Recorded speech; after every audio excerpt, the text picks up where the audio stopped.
What's up, YouTube? Real Mud Dog here, bringing you a little bit different of a video today. I'm going to do a review on my Polaris Sportsman 850. I know usually I do videos on the FZ10. She's there, all stored away for winter. It's January 10th, I believe, and she's been away for a while now, and so is the 250. But yeah, last month I picked up a Polaris Sportsman 850, 2018, and I just want to do a little review on it. I've had it for a month now, and I put about 55 miles on it. So far, this quad has been awesome. So let's talk about a couple things. It is the 850 base model. It is not the SP. I opted for the base because realistically, for the more money, I mean, the SP is great because it has the electric power steering. It also has the upgraded rims and tires. Me personally, I'm probably gonna put my own rims and tires on it anyway, so I didn't want to spend the extra money on that. And the electric power steering really didn't like make or break the deal for me. I live in a very rocky area. Northern New Jersey is extremely rocky. All the trails are rocky up here. We're not really riding sand or mud or nothing, so a lot of people think that the power steering is going to be great, but realistically, once you're moving, you don't really know the difference because the electric power steering on the SP cuts back once you're moving. It only really helps you out when you're stuck in those really tricky situations where you're riding slow through technical big rocks and everything. So me, I said I don't need it, and I'm glad I didn't. I'm glad I didn't get the SP.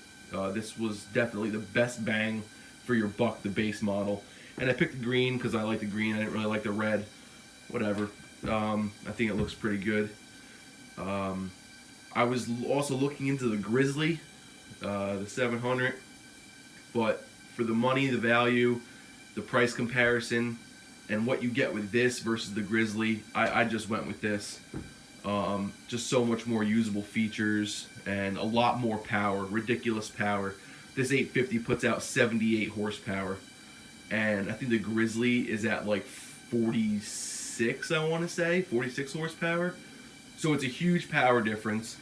And the 1000, the Polaris Sportsman 1000 XP, again, you get the power steering, you get the upgraded rims and tires, and you get an extra 12 horse. They claim it's 90 horsepower, but you know, 12 horsepower for the bang for the buck, the money versus the 1000, which is night and day.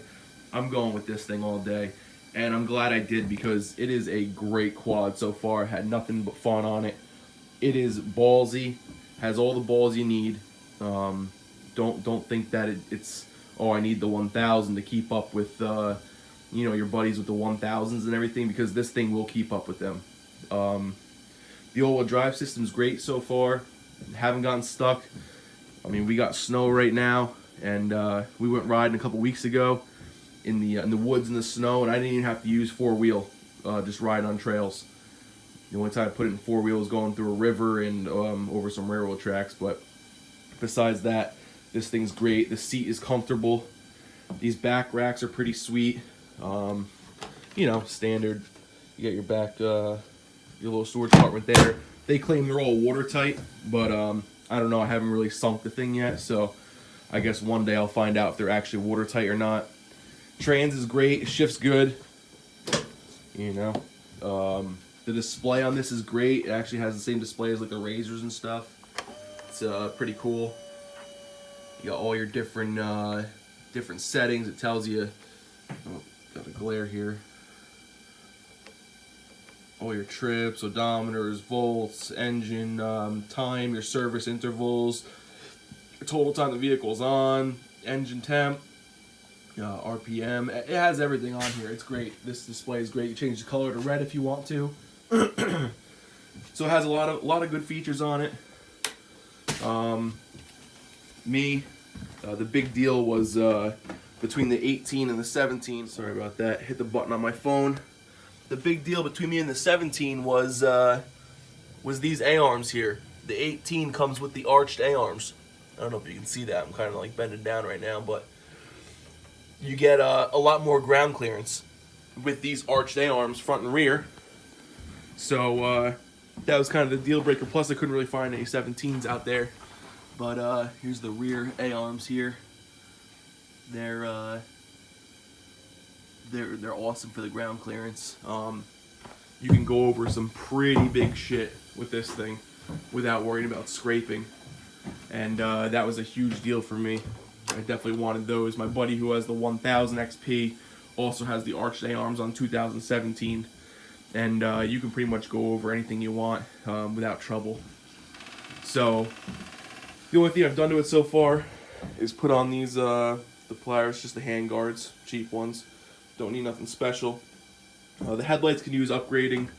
They're not the best in the world, but they'd make do. And what else? The brakes. This thing has the engine braking control on it, so it does slow. Once you're off the throttle, it does slow down very, very quickly. Like the back tires actually almost lock up under deceleration, which is kind of sketchy if you're riding in the snow and stuff like that, because it does fishtail because it's trying to slow down so quick. But the brakes aren't anything special, to be honest with you. It does have 4-wheel disc brakes, but really they're not anything special. I don't know if it's the pads or I don't know why. It has steel braided lines from the factory for the brakes, so I mean it's not like they're overheating or anything. But I don't know. Maybe just a pad upgrade will be worth it. Unlock the front here. Just this flips forward. This is nice. They don't have the extended rack for the front yet, where you can pull this tray out and everything, and get the extended one to lift the height up on this yet. But just your normal supplies, some straps, tire plugs, a little compressor, ratchet straps, toe straps, shackles. You know, just your normal equipment that you want to have out on the trail. Because up here the trails do get a little crazy. So it sounds good stock. I mean, I don't think I'm gonna do a muffler on it because I like it quiet for riding the woods around here, because the less people that hear you riding, the less chance you have of getting the cops called on you or park rangers, whatever. Suspension's good. It's a little bit rough on rocks and stuff, but when you're holding this thing wide open on a wide open trail, you could literally just float the front end over some whoops. I mean, this thing, first of all, it'll wheelie from a dead stop in dirt or on asphalt, whatever. This thing stands straight up and down. And when you're on the trail in the whoops and you're hammering down 40 miles an hour, you could literally float the front end of this thing. And the suspension's awesome at high speed. I'll give it that.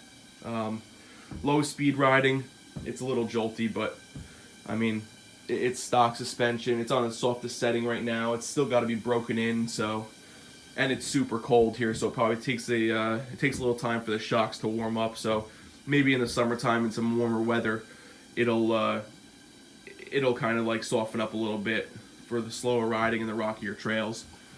But besides that, this thing's been great so far. I love it. If you're thinking about getting one, totally do it. I would get the base model, save your money. It's a couple grand difference, I believe, between this and the SP.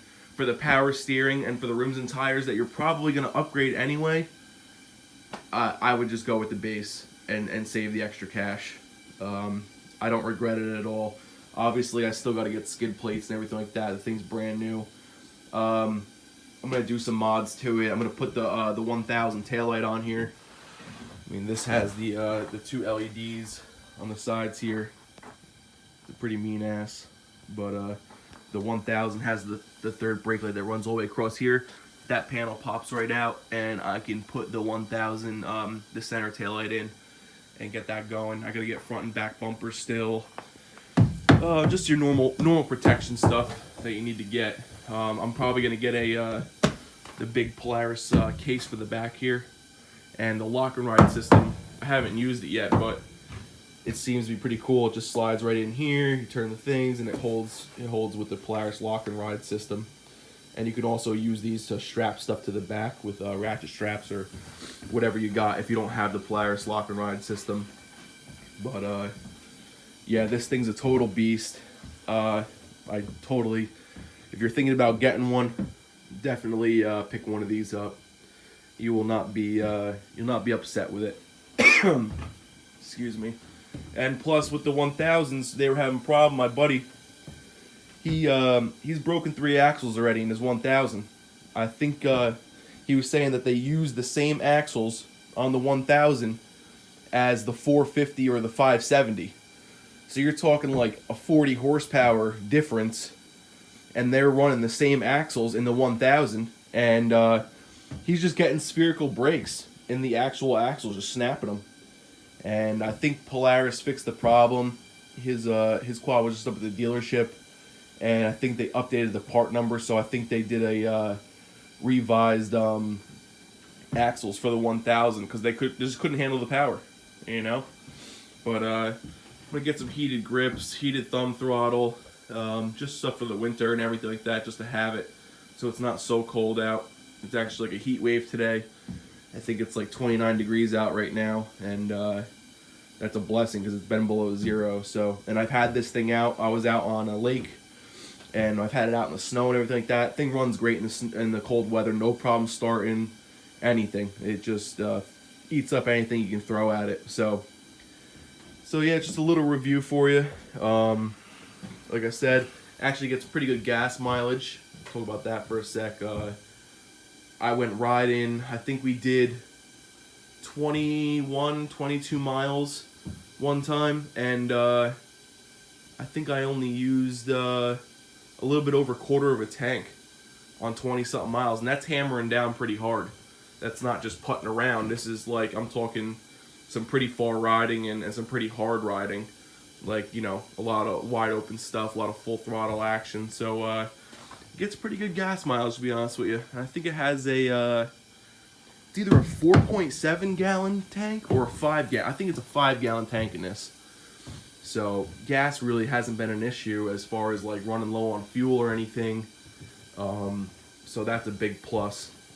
And also these floorboards they have on here, they're huge, and they are awesome when you're riding. You don't have to worry about slipping off or nothing. These floorboards are great.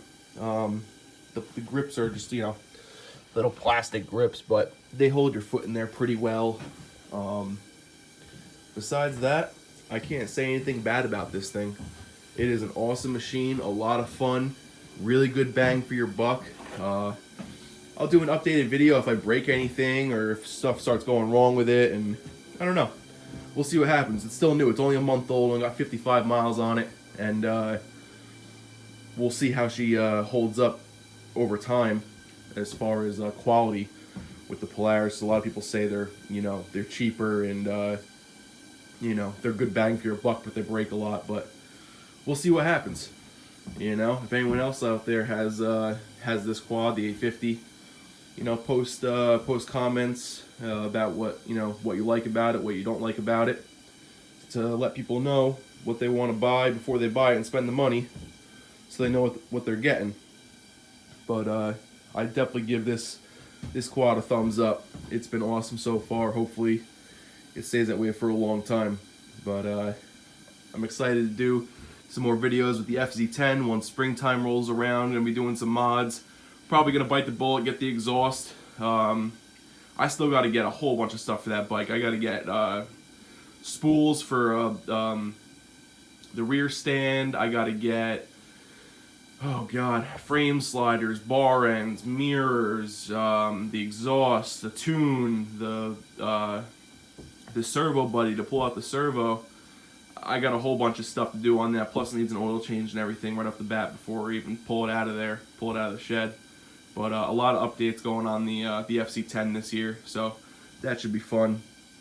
But hopefully I'm going to take some GoPro and when I'm out riding the quad, get some quad videos on the channel too. So like, subscribe, and I'll see you next time. Thanks.